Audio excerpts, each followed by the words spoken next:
दिल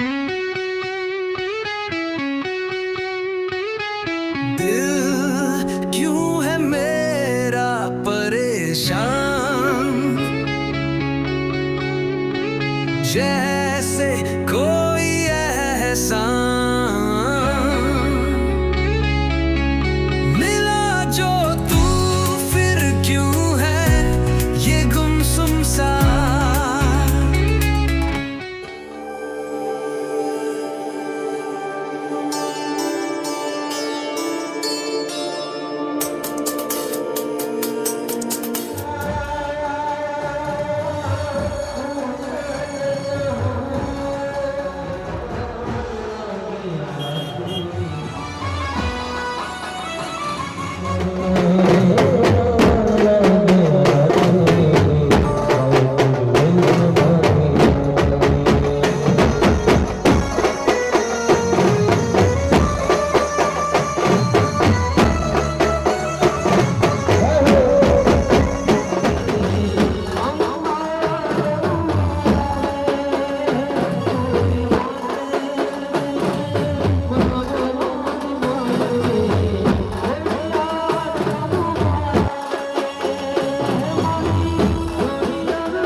અને જ્યારે આ જાન કન્યાના ઘરે પહોંચે છે ત્યારે કન્યા પક્ષના પરિવારજનો વરરાજાના સ્વાગત માટે આતુરતાથી ઊભા હોય છે.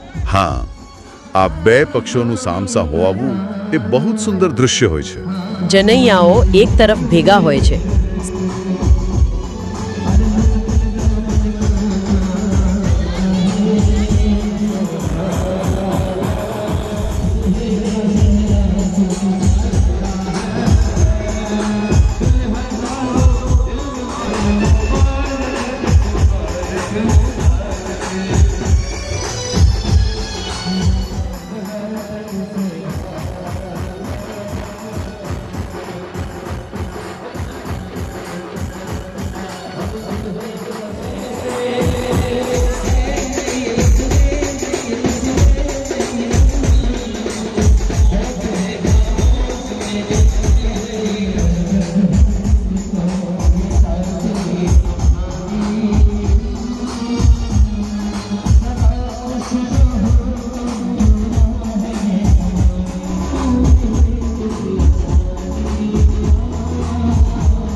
કન્યા પક્ષ તરફથી વરરાજાને આવકારો આપીને મીઠાઈ અને ઠંડા પાણીથી વિધિસર સ્વાગત કરવામાં આવે છે.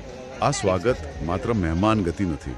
તો આ વરઘોડાની જે હાઈ એનર્જી હતી તેને થોડી શાંત પાડીને એક પવિત્ર વિધિ માટે મનને તૈયાર કરવાની પ્રક્રિયા છે.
માહિરામાં બેસાડીને લગ્નની મુખ્ય વિધિઓ શરૂ કરવામાં આવે છે. અને આ મુખ્ય વિધિઓમાં સૌથી પહેલી કઈ આવે છે? સૌથી પહેલા આવે છે હસ્તમેળાપ. આપણી નોંધ મુજબ આ લગ્ન વિધિનું મુખ્ય અંગ છે. બિલકુલ.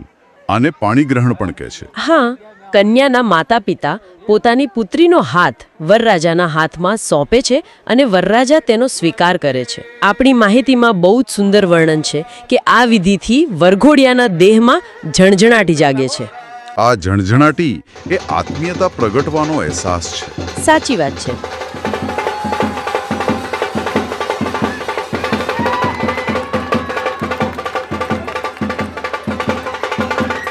માત્ર બે હાથ નથી મળતા, બે હૈયા મળે છે.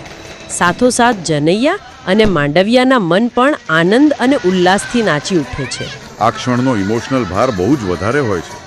એક પિતા જ્યારે દીકરીનો હાથ આપે છે ત્યારે તે પોતાનો સૌથી મોટો વિશ્વાસ વરરાજા પર મૂકે છે.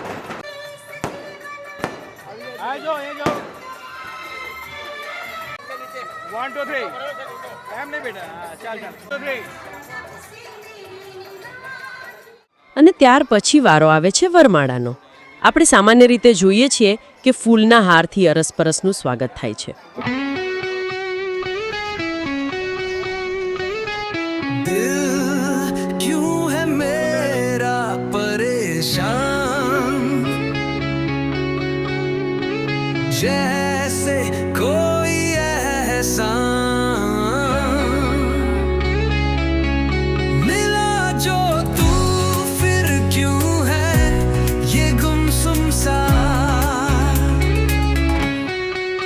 कहना चाहे कुछ ये तुमसे आता नहीं मगर कुछ ही शे तड़पता है हर घड़ी, मरता है बस तुम पे. ओ,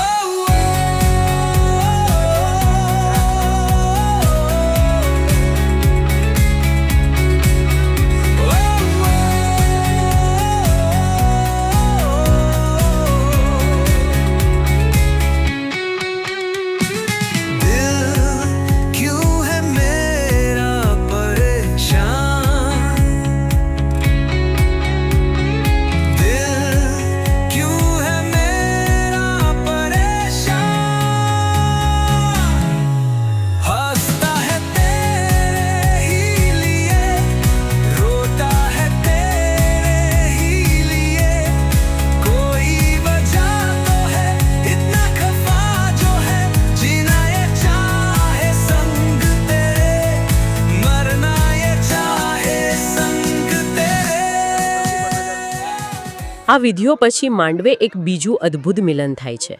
બંને પક્ષના પિતાઓનું મિલન. આ પણ બહુ અગત્યનું છે.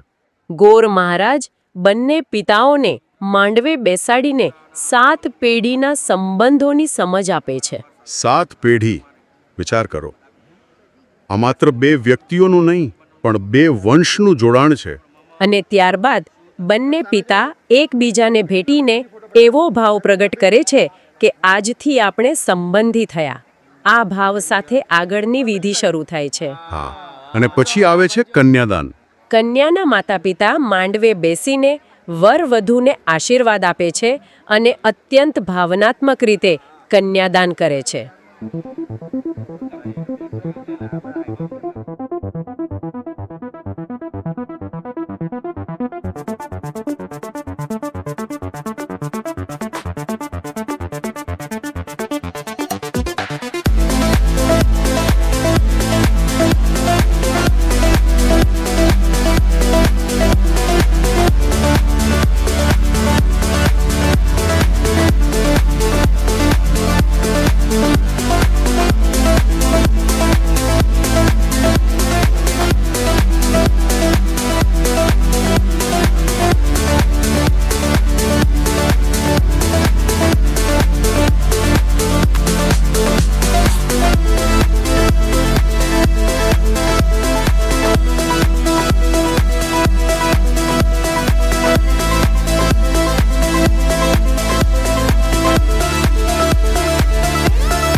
કન્યાદાન પછી જ લગ્નની સૌથી કેન્દ્રીય વિધિ શરૂ થાય છે.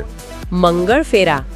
ગોર મહારાજ પવિત્ર અગ્નિની સાક્ષીએ મંગળ ફેરાની વિધિ કરાવે છે અને વર કન્યાને બધું સમજાવે છે. આ મંગળ ફેરાનું વિજ્ઞાન બહુ જ ઊંડાણપૂર્વક સમજવા જેવું છે. તો પ્લીઝ સમજાવો, કારણ કે 4 ફેરા જ કેમ? જુઓ, આપણા ધર્મશાસ્ત્રોના ચિંતન મુજબ લગ્નના આ 4 ફેરા એ મનુષ્ય જીવનના 4 મૂળભૂત પુરુષાર્થના પ્રતીક છે. કયા 4 પુરુષાર્થ? ધર્મ, અર્થ, કામ અને મોક્ષ. આ 4 આધારસ્તંભો પર આખું જીવન ટકેલું છે. હા, પણ આમાં મેં એક વાત નોંધી છે. 4 ફેરા ફરવામાં પ્રથમના 3 ફેરામાં પુરુષ આગળ હોય છે અને ચોથા ફેરામાં સ્ત્રી આગળ હોય છે. આમ કેમ? આની પાછળ બહુ મોટું લોજિક છે. પ્રથમ 3 ફેરા ભૌતિક અને વ્યાવહારિક જગતના છે. એટલે કે પહેલો ફેરો છે ધર્મનો, એટલે કે ધર્મ પાળવો અને પળાવવો, પરિવારની નૈતિક ફરજો નિભાવવી. બરાબર. બીજો ફેરો છે અર્થનો, એટલે કે ગૃહસ્થ જીવન ચલાવવા માટે ધન કમાવવું. અને ત્રીજો ફેરો છે કામનો, એટલે કે લગ્ન જીવનના સંયમપૂર્વકના હક્કો અને ઈચ્છાઓ પૂરી કરવી. આ ત્રણે બાહ્ય દુનિયાના સંઘર્ષો છે, જેમાં અપેક્ષા રાખવામાં આવે છે કે પુરુષ આગળ રહે, નેતૃત્વ લે અને પત્ની તેને અનુસરે અથવા સાથ આપે. તો પછી ચોથા ફેરામાં સ્ત્રી કેમ આગળ આવે છે? કારણ કે ચોથો ફેરો મોક્ષનો છે, આધ્યાત્મિકતા અને મુક્તિનો માર્ગ. શાસ્ત્રો માને છે કે આધ્યાત્મિક જાગૃતિ, સમર્પણ અને ભક્તિમાં સ્ત્રી હંમેશા પુરુષ કરતાં આગળ હોય છે. ઓહ, આ તો ખરેખર અદ્ભુત વાત છે.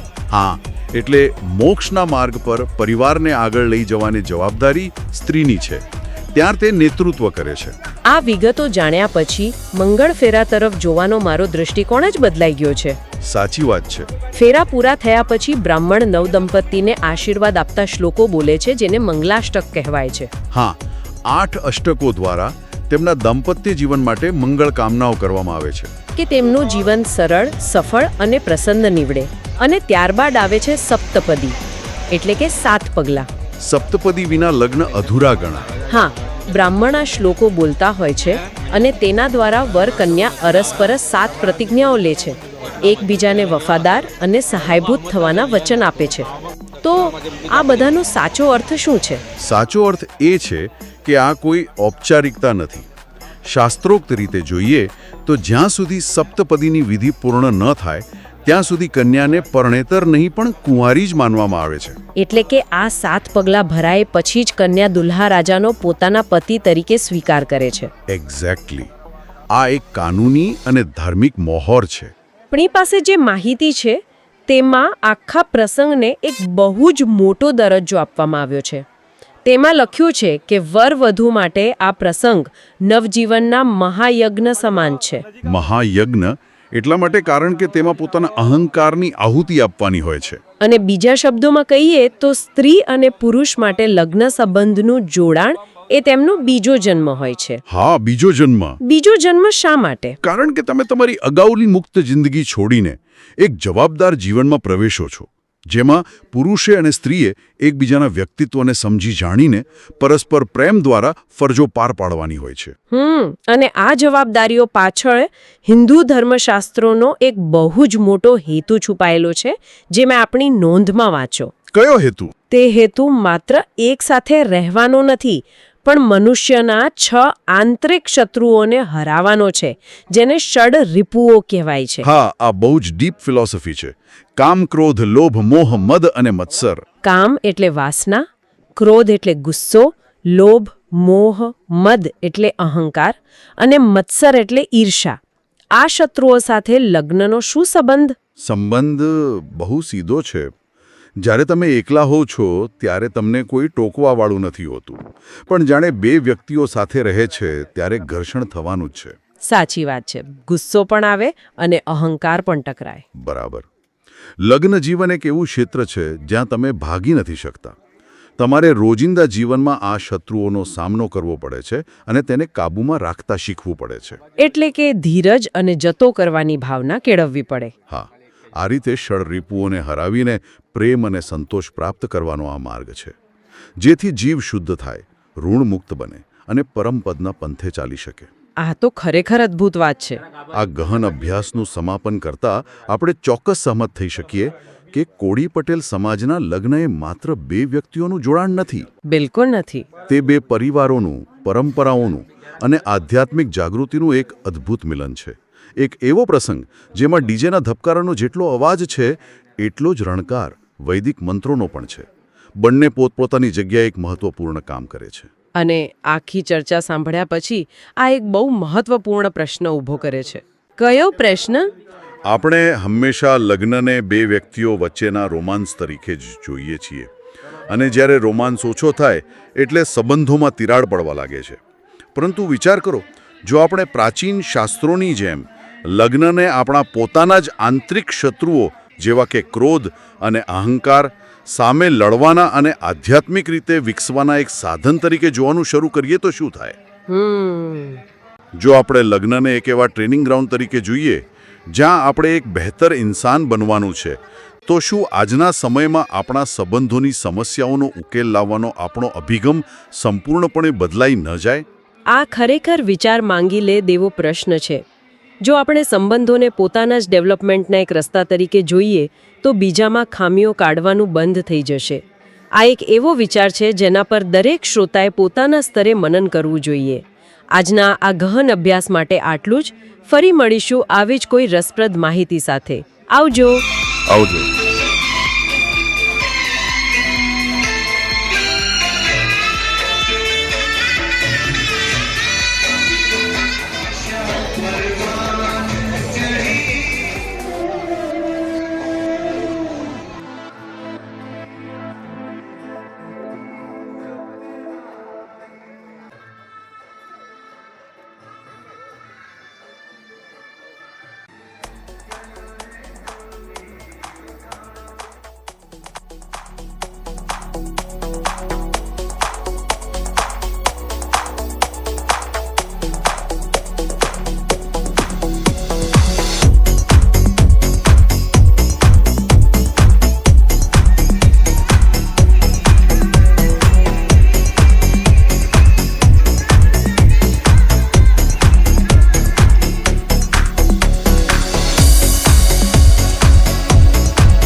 Subscribe now, Money Patel Vlog.